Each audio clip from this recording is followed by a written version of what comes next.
Welcome to my YouTube channel JBD sir. हम लोगों ने अकाउंट्स में एक सीरीज स्टार्ट की है जिसका नाम है बेसिक इंट्रोडक्शन ऑफ अकाउंट्स, जिसका आज हम चौथा लेक्चर डिस्कस करेंगे। अभी तक हम लोग बेसिक इंट्रोडक्शन ऑफ अकाउंट्स में पढ़ चुके हैं। अकाउंट्स क्या है, अकाउंटिंग क्या है, गैप क्या होते हैं, ट्रांजेक्शन्स क्या होते हैं, अकाउंटिंग प्रिंसिपल्स क्या होते हैं, कॉन्सेप्ट और कन्वेंशन में क्या डिफरेंस होता है, और अकाउंटिंग प्रिंसिपल को हम बिल्कुल डिटेल में डिस्कस कर चुके हैं। उसके अलावा हम लोगों ने बात की अकाउंट्स में कितनी चीज होती है, तो आंसर आएगा 4 चीज होती है।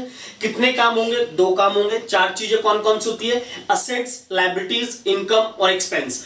पूरी अकाउंट्स में सिर्फ 4 चीज होती है और 2 काम होंगे। इसके अलावा जो भी होता है वो लोगों के मन का डाउट हो। क्लियर बात है, ध्यान देंगे। 4 चीज, असेट्स, लायबिलिटीज, इनकम और एक्सपेंस। 2 काम, डेबिट और क्रेडिट। पैसा आया तो हमारी इनकम, गया तो एक्सपेंस, राइट है तो असेट्स और पे करना है तो लायबिलिटीज। इसके अलावा हम लोगों ने पढ़ा कि जो चीज बेचने के लिए अवेलेबल है वो उसे बोलेंगे परचेज, और जो चीज यूज करने के लिए अवेलेबल है उसे बोलेंगे असेट्स, और जो एक्स्ट्रा मनी की वजह से अवेलेबल है जिसपे हमें रिटर्न मिलता है उसे बोलते हैं इन्वेस्टमेंट। जो बेचने के लिए वो परचेज, यूज करने के लिए असेट्स और एक्स्ट्रा मनी की वजह से हो तो इन्वेस्टमेंट। क्लियर बात है। उसके अलावा जो चीज बिक गया वो सेल और बच गया तो स्टॉक। लास्ट प्रीवियस लेक्चर्स में हम लोगों ने अकाउंटिंग प्रिंसिपल को डिटेल में डिस्कस किया है। आज हम लोग उसी सीरीज में एक टॉपिक डिस्कस करने वाले हैं, असेट्स, लायबिलिटीज, इनकम और एक्सपेंस। मैंने आपको इन चारों का जनरल मतलब बताया था। असेट्स मतलब जिस पे राइट हो, लायबिलिटीज जो पे करनी है, इनकम जो पैसा आया, एक्सपेंस जो पैसा जाएगा। आज हम इन चारों चीजों को डिटेल में डिस्कस करने वाले हैं। क्लियर बात है। तो सबसे पहले हम स्टार्ट करेंगे एक्सपेंस के साथ। किसके साथ स्टार्ट करेंगे, एक्सपेंस के साथ। तो ध्यान देना,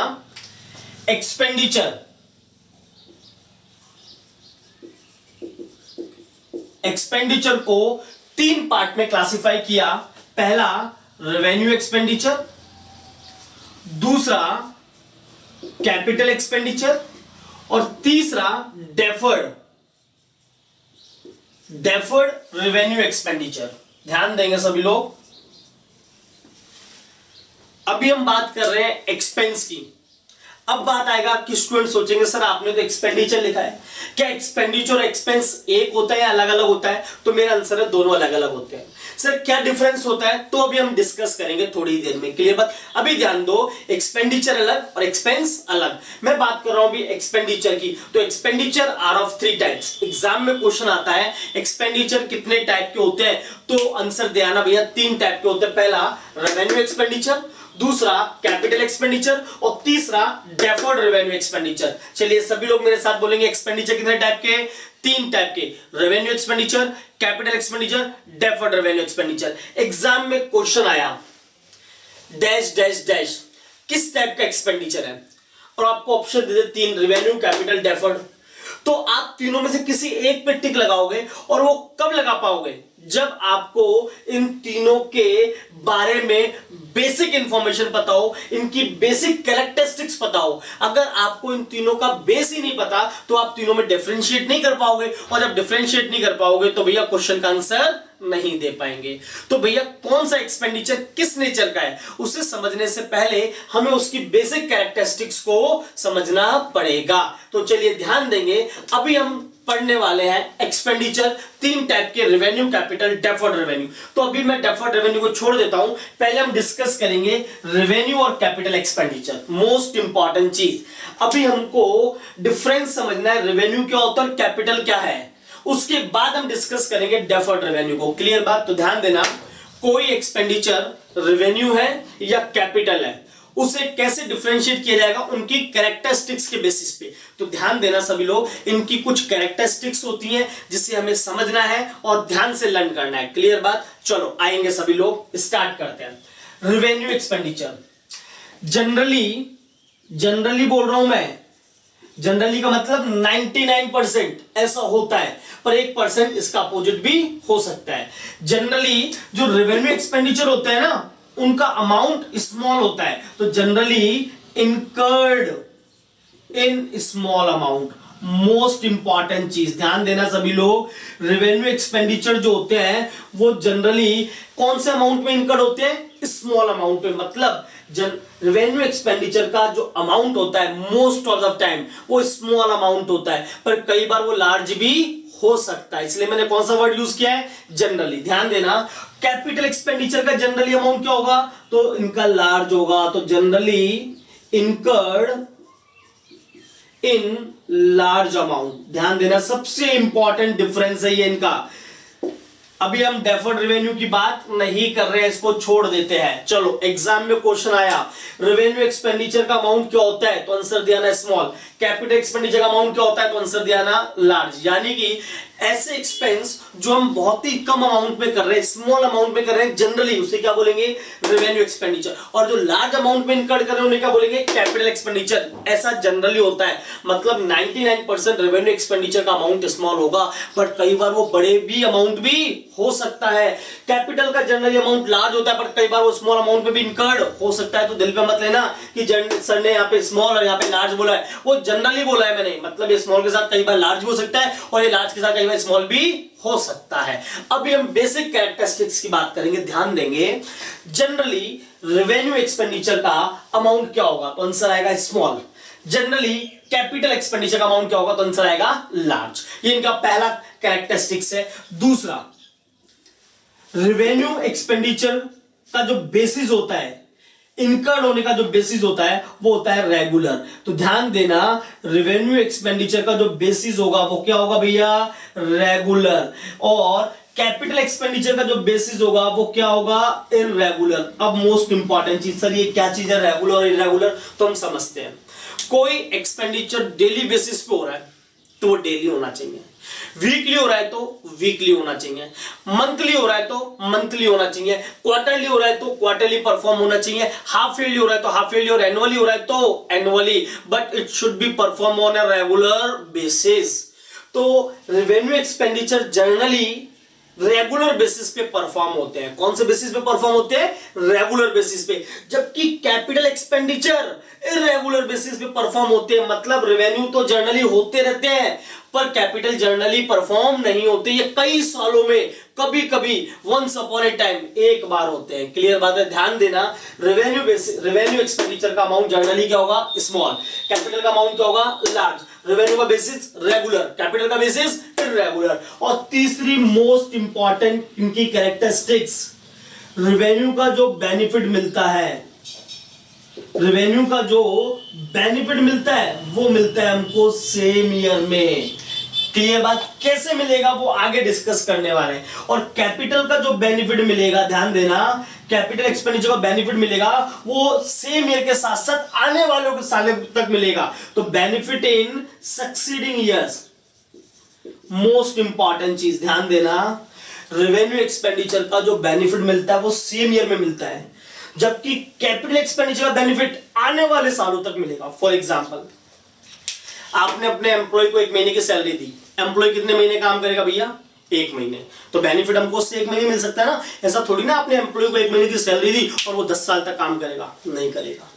अगर आपका ऑफिस रेंट पे है तो भैया रेंट देगा आप। अगर आपने 2 महीने का रेंट दिया तो आप बिल्डिंग को कितने महीने तक यूज कर पाओगे, 2 महीने। मतलब आपको रेंट का बेनिफिट कितना मिला, 2 महीने तक। मतलब बेनिफिट आपको सेम पीरियड मिल रहा है। ऐसा तो नहीं 2 महीने का रेंट दिया मैं 20 साल तक वहां पे वहां पे काम कर सकता हूं, बिजनेस चला सकता हूं, नहीं। पर आपने कोई एसेट्स परचेस कर ली, सपोज करो कार, तो कार तो आज भी बेनिफिट देगी और आने वाले सालों तक भी बेनिफिट मिलेगा। आपने कोई घर परचेस कर लिया तो उसका बेनिफिट आज भी मिलेगा और आने वाले सालों में भी मिलेगा। क्लियर बात, तो मोस्ट इंपॉर्टेंट डिफरेंस है, ध्यान देना। वापस से एक बात, रेवेन्यू एक्सपेंडिचर का अमाउंट जनरली क्या होगा, स्मॉल। कैपिटल का अमाउंट क्या होगा, जनरली लार्ज। रेवेन्यू का बेसिस क्या होगा, रेगुलर। कैपिटल का बेसिस इरेगुलर। रेवेन्यू का बेनिफिट सेम ईयर, कैपिटल का बेनिफिट सेम ईयर के साथ साथ सक्सीडिंग ईयर्स आल्सो। क्लियर बात है, मोस्ट इंपॉर्टेंट चीज ध्यान देना, रेवेन्यू एक्सपेंडिचर किससे रिलेटेड होते हैं, तो आंसर दिया ना एक्सपेंसेस से, रिलेटेड टू एक्सपेंसेस। ध्यान देंगे सभी लोग। अगर एग्जाम में क्वेश्चन आए कि रेवेन्यू जनरली किससे रिलेटेड होते हैं, तो आंसर क्या आएगा, एक्सपेंसेस। जबकि कैपिटल आइटम जो होते हैं वो किससे रिलेटेड होते हैं, तो वो रिलेटेड होते हैं भैया असेट्स से। ध्यान देना, related with assets. Most important चीज, कौन सा एक्सपेंडिचर रेवेन्यू है, कौन सा कैपिटल है, तो उसके लिए हमें उनकी बेसिक कैरेक्टरिस्टिक पता होना चाहिए। पहले कैरेक्टरिस्टिक्स ध्यान देना, रेवेन्यू का अमाउंट जनरली क्या होगा, स्मॉल। कैपिटल का लार्ज। रेवेन्यू का बेसिस रेगुलर, कैपिटल का बेसिस इरेगुलर। रेवेन्यू का बेनिफिट सेम ईयर, कैपिटल का बेनिफिट सेम के साथ succeeding years. Revenue related to expense capital related to assets, clear बताओ। लास्ट, रेवेन्यू एक्सपेंडिचर को शो किया जाता है कहां पर, प्रॉफिट एंड लॉस अकाउंट में। प्रॉफिट एंड लॉस को शॉर्ट में बोलते हैं P&L अकाउंट, क्या बोलते हैं, P&L अकाउंट। और कैपिटल एक्सपेंडिचर को शो किया जाता है इन बैलेंस शीट, कहां शो होते हैं वो, बैलेंस शीट, क्लियर बात है। तो ये इनकी बेसिक कैरेक्टरिस्टिक हो गई, ध्यान देना सभी लोग। वापस से एक बार अपन डिस्कस करेंगे। रेवेन्यू का अमाउंट जनरली स्मॉल, कैपिटल का लार्ज। रेवेन्यू का बेसिस रेगुलर, कैपिटल का बेसिस इररेगुलर। रेवेन्यू का बेनिफिट सेम ईयर, कैपिटल का बेनिफिट सक्सीडिंग ईयर। रेवेन्यू किससे रिलेटेड होगा, एक्सपेंस से, कैपिटल रिलेटेड होगा असेट से। रेवेन्यू आइटम कहां शो होंगे, तो प्रॉफिट एंड लॉस अकाउंट में। कैपिटल आइटम कहां शो होंगे, बैलेंस शीट।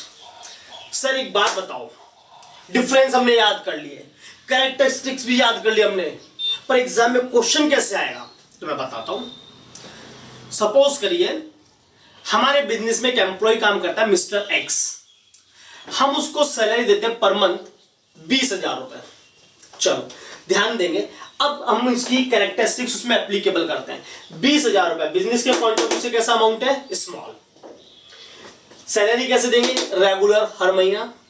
1 महीना सैलरी दूंगा तो बेनिफिट 1 महीना, 2 महीने दूंगा तो 2 महीने, 12 महीने दूंगा तो 12 महीने, मतलब बेनिफिट सेम ईयर या शॉर्ट पीरियड, क्लियर बात है। हाँ भाई, सैलरी दी, पैसा आया कि गया, कौन सा आएगा, गया, तो हमारे क्या भी है, पैसा गया तो एक्सपेंस। और एक्सपेंसेस को कहां शो करते हैं, प्रॉफिट एंड लॉस अकाउंट में। सर क्यों, क्योंकि भैया इनकम और एक्सपेंस के कॉम्बिनेशन से कैलकुलेट करते हैं प्रॉफिट एंड लॉस। इनकम ज्यादा है, एक्सपेंस कम है, प्रॉफिट हुआ। एक्सपेंस ज्यादा है, इनकम कम है, लॉस हो गया। तो इनकम और एक्सपेंस के कॉम्बिनेशन से कैलकुलेट किया था प्रॉफिट एंड लॉस अकाउंट, इसलिए सारे इनकम सारे एक्सपेंस शो होते हैं प्रॉफिट एंड लॉस अकाउंट में, क्लियर बात है। तो ये कौन सा एक्सपेंडिचर हुआ, आंसर रेवेन्यू, क्लियर बात है। चलिए दूसरा एग्जांपल लेते हैं। मेरा जो बिजनेस है वो एक रेंटेड प्रोमाइसेस में है और बड़ा ऑफिस है, और उस बिल्डिंग का मैं रेंट देता हूं 10 लाख रुपए महीना। बहुत बड़ा स्पेस है, तो कितना किराया देता हूं मैं, 10 लाख रुपए महीना। तो बिजनेस के पॉइंट ऑफ व्यू से 10 लाख रुपए छोटा अमाउंट है, बड़ा अमाउंट है, सर बहुत बड़ा अमाउंट है। तो मैंने बताया था जनरली स्मॉल होता है, बट कई बार वो लार्ज भी हो सकता है, क्लियर बात है। चलो रेंट कैसे देंगे, रेगुलर देंगे। 1 महीने रेंट दिया तो बेनिफिट 1 महीना, 12 महीने दिया तो 12 महीना, तो बेनिफिट सेम ईयर। और रेंट दिया, पैसा गया, हमारा क्या है, एक्सपेंस, कहां शो होगा, प्रॉफिट एंड लॉस, तो कौन सा नेचर, रेवेन्यू एक्सपेंडिचर। अच्छा सर ऐसे कैलकुलेट करना है, बिल्कुल। आपको पहले माइंड में उसकी कैरेक्टरिस्टिक्स को ध्यान में रखना है, एक्सपेंस को उनसे रिलेट करना है, फिर डिटरमाइन करना है इसका नेचर क्या होगा, क्लियर बात है। चलो ध्यान देना, मैंने एक लैंड बिल्डिंग खरीद ली 1 करोड़ की, तो बिजनेस के पॉइंट ऑफ व्यू से बड़ा अमाउंट है। और 1 करोड़ की बिल्डिंग कभी कभी खरीदते हैं रेगुलर, बेनिफिट आज भी मिलेगा और आने वाले टाइम पीरियड में मिलेगा। और बिल्डिंग में मेरा राइट है, राइट है तो मेरी क्या, असेट्स, कहां शो होती है, बैलेंस शीट। कौन सा एक्सपेंडिचर, कैपिटल एक्सपेंडिचर, क्लियर बात। One more example sir, one more example sir, एक और एग्जांपल दे दो प्लीज। ठीक है, हम लोगों ने एसी खरीदा, कैसा खरीदा, एसी खरीदा, क्लियर बात, 40,000 रुपए का। बिजनेस के पॉइंट ऑफ व्यू से छोटा अमाउंट है, ये जनरली लार्ज होता है बट कई बार स्मॉल भी हो सकता है, तो दिल पे नहीं लेना हमको। एसी कब खरीदते हैं, रोज या कभी कभी, सर कभी कभी। एसी का बेनिफिट आज भी मिलेगा और आने वाले सालों में मिलेगा। एसी यूज करने के लिए खरीद रहे हैं तो हमारा राइट, और राइट हमारी क्या, असेट्स, कहां शो होगा, बैलेंस शीट। कौन सा expenditure, capital expenditure. I hope आपको रेवेन्यू एक्सपेंडिचर और कैपिटल एक्सपेंडिचर में डिफरेंस क्लियर हुआ होगा। और एग्जाम में अगर क्वेश्चन आते हैं कि भैया ये एक्सपेंस का नेचर क्या है, तो डेफिनेटली आप उसमें आइडेंटिफिकेशन कर सकते हो और फटाफट टिक कर दोगे रेवेन्यू या कैपिटल, क्लियर बात है। चलिए एक बार वापस से रिवाइज करते हैं। रेवेन्यू का अमाउंट जनरली क्या होगा, स्मॉल, कैपिटल का लार्ज। रेवेन्यू का बेसिस रेगुलर, कैपिटल का बेसिस इररेगुलर। रेवेन्यू का बेनिफिट सेम ईयर, कैपिटल का benefit succeeding years. Revenue related होंगे एक्सपेंस से, कैपिटल रिलेटेड होंगे असेट से। रेवेन्यू आइटम शो होते हैं प्रॉफिट एंड लॉस और कैपिटल आइटम शो होते हैं balance sheet. Is it clear, बोलो यस और नो। कोई नेतागिरी, कोई शक्ति प्रदर्शन नहीं करना किसी को, जो बता दिया वो फुल एंड फाइनल है, बस इसको याद रखना है। चाहो तो इसका स्क्रीनशॉट ले लो सभी लोग। चलिए अब बात करते हैं डेफर्ड रेवेन्यू। नाम बताओ, डेफर्ड कैपिटल है या डेफर्ड रेवेन्यू है, सर डेफर्ड रेवेन्यू है। तो इसका मतलब ये बात तो तय है कि एक्सपेंस रेवेन्यू ही है, पर इनको डेफर्ड क्यों कहा गया? तो सुनना, ऐसे रेवेन्यू एक्सपेंडिचर जिसमें एक नेचर कैपिटल एक्सपेंडिचर का हो, कौन सा? कि बेनिफिट आज के साथ साथ आने वाले साल तक भी मिलेगा। वो सारे रेवेन्यू एक्सपेंडिचर जिसमें एक नेचर कैपिटल का हो, कौन सा? कि बेनिफिट आने वाले सालों तक मिलेगा, तो उन रेवेन्यू एक्सपेंडिचर को बोला जाता है deferred revenue expenditure. Those revenue expenditure having one nature of capital expenditure, that is benefit will be derived in succeeding years also, known as deferred revenue expenditure। वो सारे रेवेन्यू एक्सपेंस जिनमें एक nature capital का हो, कौन सा? कि benefit आज के साथ साथ आने वाले सालों तक भी मिलेगा, उन्हें बोला जाता है डेफर्ड रेवेन्यू एक्सपेंडिचर। सर कोई एग्जांपल? एडवर्टीजमेंट रेगुलर बेसिस पे करते हैं, जनरली स्मॉल अमाउंट होता है, बेनिफिट आज भी मिलता है और आने वाले सालों तक भी मिलता है। सो उसका ट्रीटमेंट कैसे होगा? उसको कहां P&L में शो करेंगे? बैलेंस शीट में? वो आगे की बात है, अभी डिस्कस करने वाले। क्लियर बात है? अभी सिर्फ बेसिक चीजों पे ध्यान दो। रेवेन्यू कैपिटल क्लियर है, डेफर्ड रेवेन्यू क्लियर है। डेफर्ड रेवेन्यू क्या? वो सारे रेवेन्यू एक्सपेंडिचर जिसमें एक नेचर कैपिटल का हो, कौन सा? कि बेनिफिट आने वाले सालों तक मिलेगा, उसे क्या बोलेंगे? Deferred revenue expenditure. क्लियर बात है? चलिए आगे बढ़ते हैं।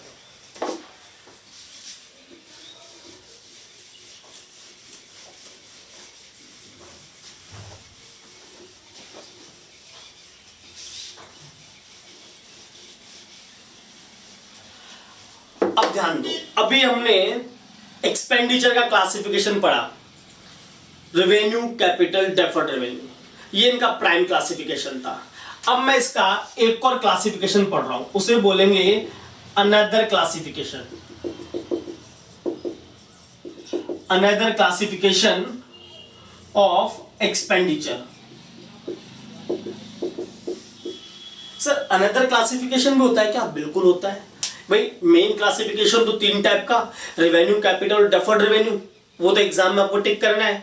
पर अनदर क्लासिफिकेशन पढ़ने के पॉइंट ऑफ व्यू से सिखा रहा हूं। कितने टाइप का होगा? दो टाइप का। कितने टाइप का? दो टाइप का। क्लियर बात है? पहला एक्सपायर्ड एक्सपेंडिचर और दूसरा अनएक्सपायर्ड एक्सपेंडिचर।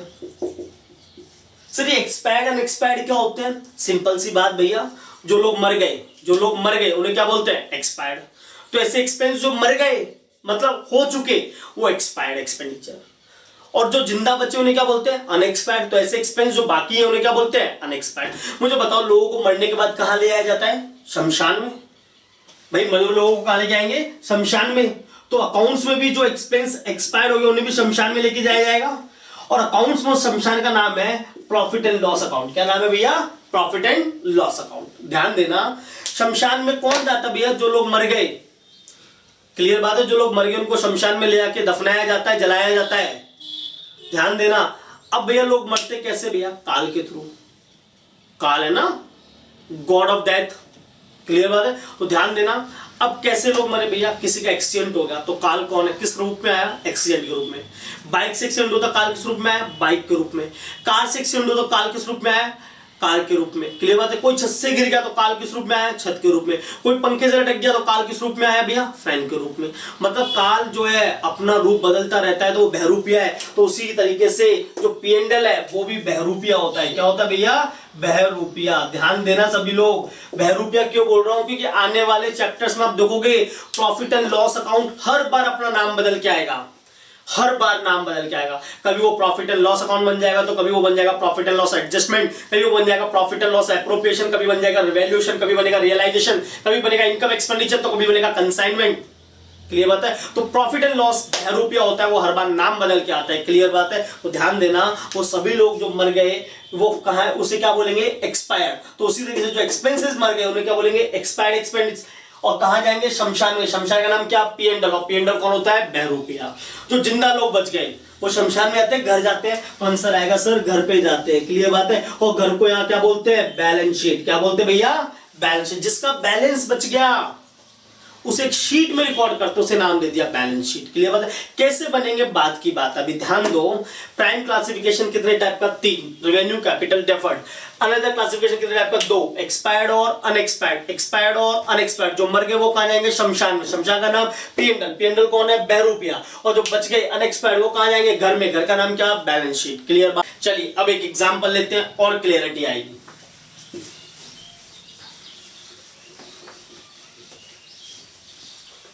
ध्यान दें, मैंने अपने बिजनेस के लिए एक प्लांट एंड मशीनरी एक्वायर की है। मैंने अपने बिजनेस के लिए प्लांट एंड मशीनरी क्या की है? एक्वायर्ड। एक्वायर्ड मतलब परचेज, पर परचेज वर्ड मैं यहां पर इसलिए नहीं बोल रहा हूं कि परचेज का मतलब होता है अवेलेबल फॉर सेल। और प्लांट मशीनरी एक्वायर की क्यों की होगी? यूज करने के लिए, और जो चीज यूज करेंगे उसमें हमारा राइट होगा वो हमारी क्या होती है? असेट्स। क्लियर बात है? तो ध्यान देना, गुड्स के रेस्पेक्ट में दो वर्ड यूज होते हैं, परचेज और सेल, पर जनरली असेट्स के केस में परचेज सेल वर्ड से ज्यादा एप्रोप्रिएट वर्ड होगा acquired and dispose. Acquired and dispose. Clear बात? चलो ध्यान देंगे, हमने बिजनेस के लिए प्लांट एंड मशीनरी एक्वायर्ड की 5 लाख रुपए की। क्लियर बात? ध्यान देना, 5 लाख रुपए बिजनेस के पॉइंट ऑफ व्यू से बड़ा अमाउंट है। कभी कभी खरीदते हैं रेगुलर। प्लांट मशीन का बेनिफिट आज भी मिलेगा और आने वाले सालों में भी मिलेगा। और यूज करने के लिए हमारा राइट है। राइट है तुम्हारी क्या? असेट्स। कहां शो होगी? Balance sheet. इसका मतलब ये कौन सा एक्सपेंडिचर है? Capital expenditure. क्लियर बात? ये बात तय हो जाती है। अब हम प्लांट एंड मशीनरी को रेगुलर बेसिस पे यूज करेंगे तो इसकी एफिशिएंसी में कमी आएगी, और कमी आएगी तो भैया असेट्स की वैल्यू भी कम हो जाएगी। जो हमारे लॉस की बात है उस लॉस को अकाउंट्स में क्या नाम देते हैं? डेप्रिसिएशन। हमने अज्यूम किया कि डेप्रिसिएशन की रेट सपोज करो 10% है। सर आपने कैसे अज्यूम किया? क्वेश्चन में रेट गिवन होगी तो मैंने यहाँ पे अज्यूम कर लिया 10% रेट है। तो डेप्रिसिएशन 10% कितना लगेगा भैया? 5 लाख रुपए का 10% कितना लगेगा? 50,000 रुपए। मतलब 50,000 से वैल्यू कम हो गई। तो प्लांट एंड मशीनरी की जो वैल्यू बुक्स में रिकॉर्ड होगी उसे क्या बोलते हैं? Book value. तो बुक वैल्यू कितनी बची भैया? 4 लाख रुपए 50,000। 4,50,000 रुपए। और इसी बुक वैल्यू का एक को नाम होता है रिटर्न डाउन वैल्यू, WDV। जब असेट्स को जिस प्राइस पे हम एक्वायर करते हैं उसे बोलते हैं कॉस्ट। उसमें डेप्रिसिएशन चार्ज होता है, तो डेप्रिसिएशन चार्ज करने के बाद जो वैल्यू बुक्स में रिकॉर्ड होती है उसे बोलते हैं बुक वैल्यू, और उसी का एक नाम होता है रिटर्न डाउन वैल्यू। चलो कितने की असेट्स थी? 5 लाख। कितने की खत्म हो गई? 50,000। कितने की बची? 4.5 लाख। ये बात समझ में आती है? असेट्स कितने की थी? 5 लाख। कितने से खत्म हुई? 50,000। कितने की बची? 4.5। तो जो खत्म हो गई क्या हम उसको एक्सपायर्ड बोल सकते हैं? बोलो यस और नो। तो आंसर आएगा यस सर। और जो बच गया उसे अनएक्सपायर्ड बोल सकते हैं? बोलो यस और नो। तो आंसर आएगा यस सर। क्लियर बात है? अब ध्यान देना, ध्यान देना, 50,000 रुपए का जो डेप्रिसिएशन लगा है वो बिजनेस के पॉइंट ऑफ व्यू से छोटा अमाउंट है, और डेप्रिसिएशन हर साल लगता है एसेट्स पे रेगुलर बेसिस, और डेप्रिसिएशन का बेनिफिट सेम ईयर मिलता है। सर बेनिफिट कैसे? अरे भैया इस साल डेप्रिसिएशन दिखाओगे तो इस साल का हम एक्सपेंस रिकॉर्ड करेंगे, और एक्सपेंस रिकॉर्ड करेंगे तो हमारा प्रॉफिट कम आएगा, प्रॉफिट कम आएगा तो टैक्स भी कम देना पड़ेगा। मतलब जिस साल मैं डेप्रिसिएशन दिखाऊंगा उस साल मेरी इनकम कम आएगी और मुझे टैक्स कम देना पड़ेगा, तो बेनिफिट उसी साल मिलेगा। बोलो यस और नो। Yes sir. तो बेनिफिट सेम ईयर। और डेप्रिसिएशन लॉस है। लॉस मतलब क्या? एक्सपेंस। कहां शो होंगे? प्रॉफिट एंड लॉस में। इसका मतलब ये कौन सा नेचर है? Revenue expenditure. यानी कि सर अब हम बोल सकते हैं जो एक्सपायर्ड एक्सपेंडिचर है क्या वो सभी रेवेन्यू एक्सपेंडिचर होते हैं? यस बोल सकते हो। या ये भी बोल सकते हैं भैया कि जो एक्सपेंस एक्सपायर्ड हो गए वो क्या है? Revenue expenditure. और कहां शो होने वाले भैया? शमशान में। शमशान का नाम क्या? Profit and loss account. और जो बच गया उसका तो बैलेंस बच गया तो एक शीट में रिकॉर्ड होगा, उसे क्या बोलते हैं? Balance sheet. क्लियर बात है? आई होप आपको एग्जांपल क्लियर हुआ होगा, कोई डाउट नहीं होगा। वापस से समझो, प्लांट एंड मशीनरी खरीदी थी, कैपिटल एक्सपेंडिचर। डेप्रिसिएशन लगा, expired revenue expenditure, profit and loss में शो होगा। जो बच गया अनएक्सपायर्ड एक्सपेंडिचर बैलेंस शीट में शो होगा। क्लियर बात है? अब ध्यान देना, कैपिटल एक्सपेंडिचर कितना था? 5 लाख। कैपिटल एक्सपेंडिचर यानी कि 5 लाख का वो पोर्शन जो एक्सपायर्ड हो गया, एक्सपेंडिचर का वो पोर्शन जो एक्सपायर्ड हो गया उसे बोलते हैं एक्सपेंस। क्या बोलते हैं उसको? एक्सपेंस। मैंने कहा था एक्सपेंडिचर अलग और एक्सपेंस अलग। एक्सपेंडिचर तो generally involve large amount, heavy amount, clear बात है। और एक्सपेंडिचर का वो अमाउंट, एक्सपेंडिचर का वो पोर्शन जो एक्सपायर्ड हो गया, क्या हो गया भैया, एक्सपायर्ड, उसे बोला जाता है एक्सपेंस। क्या बोलेंगे हम उसको, एक्सपेंस, क्लियर बात है। तो हम ये पढ़ चुके हैं अब सभी लोग, एक्सपेंडिचर का वो पोर्शन जो एक्सपायर्ड हो गया उसे क्या बोलते हैं, एक्सपेंस, क्लियर बात है। चलिए एक और एग्जांपल लेते हैं और क्लियरिटी आएगी। बिजनेस में हम लोग एडवर्टीजमेंट करवाते हैं हर साल 1 लाख रुपए का, हर साल करवा रहा हूं 1 लाख रुपए का, और एडवर्टीजमेंट का जो बेनिफिट है वो मुझे मिलता है 5 सालों तक, 5 इयर्स, क्लियर बात। तो ध्यान देना, एडवर्टीजमेंट 1 लाख रुपए करवा रहे हैं हर साल, तो 1 लाख रुपए जनरली स्मॉल अमाउंट होता है बिजनेस के पॉइंट ऑफ व्यू से। रेगुलर करवा रहे हैं हर साल, बेनिफिट आज भी मिलेगा और आने वाले सालों तक भी मिलेगा। तो रेवेन्यू एक्सपेंस में एक नेचर कैपिटल का आ गया, तो क्या बन गया भैया, डेफर्ड रेवेन्यू एक्सपेंस। क्या बन गया ये, डेफर्ड रेवेन्यू एक्सपेंस, क्लियर बात। अब ट्रीटमेंट समझो, 1 लाख रुपए का बेनिफिट 5 साल मिलने वाला है, तो अगर मैं आपसे पूछूं कि मुझे बेनिफिट पर ईयर कितना मिलने वाला है, तो शायद आप लोग कैलकुलेट करोगे कि सर 1 लाख का बेनिफिट मिलता है 5 सालों तक, तो 1 साल बेनिफिट मिलेगा 20,000 रुपए, क्लियर बात है, कोई डाउट थोड़ी ना है। चलो ये मैंने एडवर्टीजमेंट जो एक्सपेंस किया, ये मैंने किया 2020 के अंदर, तो 5 साल तक बेनिफिट कब मिलेगा भैया, एक तो मिलेगा 2020 में, एक मिलेगा 2021 में, एक मिलेगा 2022 में, एक मिलेगा 23 में और एक मिलेगा 24 में। यहां पर 20,000 का बेनिफिट, यहां पर 20,000 का बेनिफिट, यहां भी 20,000 का बेनिफिट, यहां भी 20,000 का बेनिफिट और यहां भी 20,000 का बेनिफिट, क्लियर बात। अब बात करते हैं, हम अकाउंटिंग कर रहे हैं 2020 की, तो 2020 के अंदर मुझे बताओ कितना बेनिफिट मिल जाएगा, तो आंसर आएगा सर 20,000। तो ये बेनिफिट मिल चुका है, इसका मतलब ये क्या हो गया, एक्सपायर्ड। भाई बेनिफिट मिल गया, इसका मतलब इसका सुपड़ा साफ हो गया, बोलो ये सुनो, सुपड़ा साफ हो गया मतलब एक्सपायर्ड कहां होगा, प्रॉफिट एंड लॉस में। पर अभी कितने साल का बेनिफिट मिलना बाकी है, 4 सालों का, यानी कि 80,000 रुपए, तो इनका बैलेंस बच गया। और बैलेंस बचते हैं असेट्स और लायबिलिटीज के, ध्यान देना, जैसे शीट में रिकॉर्ड करते हैं उसे क्या बोलते हैं, बैलेंस शीट। पर ये तो हमारा एक्सपेंस है, बोलो यस और नो, पर एक्सपेंस का भी बैलेंस बच गया, और बैलेंस बचे होने की वजह से इसको असेट्स मान लिया गया। ये तो एक्सपेंस है, रियल में कोई असेट्स नहीं है, पर इसका एक बैलेंस बच गया था, कौन सा, अनएक्सपायर्ड बैलेंस। भाई 1 लाख का खर्चा केस में एक्सपायर्ड हुआ 20, अनएक्सपायर्ड कितना बच गया, 80, तो बैलेंस बचे होने की वजह से इसको असेट्स मान लिया गया, रियल में कोई असेट्स नहीं होता। और ऐसी असेट्स को एक नाम दिया गया फिक्टिशियस असेट्स। क्या नाम दिया गया, फिक्टिशियस असेट्स, काल्पनिक संपत्तियां, मतलब रियल में ये असेट्स नहीं है पर इसको मान लिया गया, इसलिए इसे बोलते हैं फिक्टिशियस असेट्स, या इसका एक नाम होता है मिसलेनियस एक्सपेंडिचर। क्या नाम होता है, मिसलेनियस एक्सपेंडिचर। जब हम असेट्स का क्लासिफिकेशन पढ़ेंगे तब भी मैं यही डिटेल में डिस्कस करूंगा। अभी ध्यान दो, ऐसे एक्सपेंस जिनका बेनिफिट आज के साथ साथ आने वाले टाइम पीरियड तक मिलेगा उन्हें बोलते हैं डेफर्ड रेवेन्यू। और डेफर्ड रेवेन्यू का वो पोर्शन जो एक्सपायर्ड हो गया वो तो शो होगा पी&एल में, और जो अनएक्सपायर्ड है वो कहां शो होगा, बैलेंस शीट में। क्या मानते हुए, असेट्स, कौन सी, फिक्टिशियस असेट्स, क्लियर बात है। 2021 में कितना बेनिफिट मिल जाएगा, 20,000, तो ये एक्सपायर्ड कहां शो होगा, पी&एल, और बैलेंस शीट में कितना, अनएक्सपायर्ड 60,000। 2022 में वापस से कितना बेनिफिट मिल चुका है, 20,000, तो पी&एल में ये, और बैलेंस शीट में कितना, 40,000। और ऐसे करते करते आखिरी साल में जब 2024 आएगा तो पूरा का पूरा एक्सपायर्ड हो जाएगा और एक्सपेंस का सुपड़ा साफ, यानी कि बैलेंस शीट में कुछ भी शो नहीं होगा। आई होप आपको डेफर्ड रेवेन्यू एक्सपेंडिचर भी क्लियर हुआ होगा, बोलो यस और नो। चलिए, अगर आपको कोई भी डाउट हो तो आप डेफिनेटली कमेंट सेक्शन में लिख सकते हैं। तो अभी हमने डिस्कस किया एक्सपेंस, क्लियर बात है, ध्यान देना। और हम लोगों ने पढ़ा कि एक्सपेंडिचर कितने टाइप के, 3 टाइप के, रेवेन्यू एक्सपेंडिचर, कैपिटल एक्सपेंडिचर और डेफर्ड रेवेन्यू एक्सपेंडिचर। ये प्राइम क्लासिफिकेशन होता है। अनदर क्लासिफिकेशन 2 टाइप का, एक्सपायर्ड और अनएक्सपायर्ड, क्लियर बात है। ध्यान देना, रेवेन्यू और कैपिटल की जो मैंने कैरेक्टरिस्टिक्स बताई थी, रेवेन्यू का अमाउंट बताया था स्मॉल, कैपिटल का लार्ज। रेवेन्यू का बेसिस रेगुलर, कैपिटल का basis irregular, benefit same year, और यहां पे बेनिफिट सक्सीडिंग ईयर्स, क्लियर बात है। और ये एक्सपेंस रिलेटेड, ये असेट्स रिलेटेड, शो होते हैं प्रॉफिट एंड लॉस, और ये शो होते हैं बैलेंस शीट। कोई डाउट नहीं होना चाहिए। अब मैं बात कर रहा हूं इनकम की। भाई एक्सपेंस पढ़ लिया, अब हमको क्या पढ़ना है, इनकम। तो इनकम का नेचर सिर्फ दो टाइप का, या तो रेवेन्यू या कैपिटल, और कोई नेचर नहीं है। इनकम सिर्फ दो टाइप की, या तो रेवेन्यू या कैपिटल, सेम कैरेक्टरिस्टिक्स, डिफरेंस बस ये एक्सपेंस है, यहां क्या हो जाएगी वो इनकम, ये एसेट्स है, यहां क्या हो जाएगी लायबिलिटी। क्लियर बात है?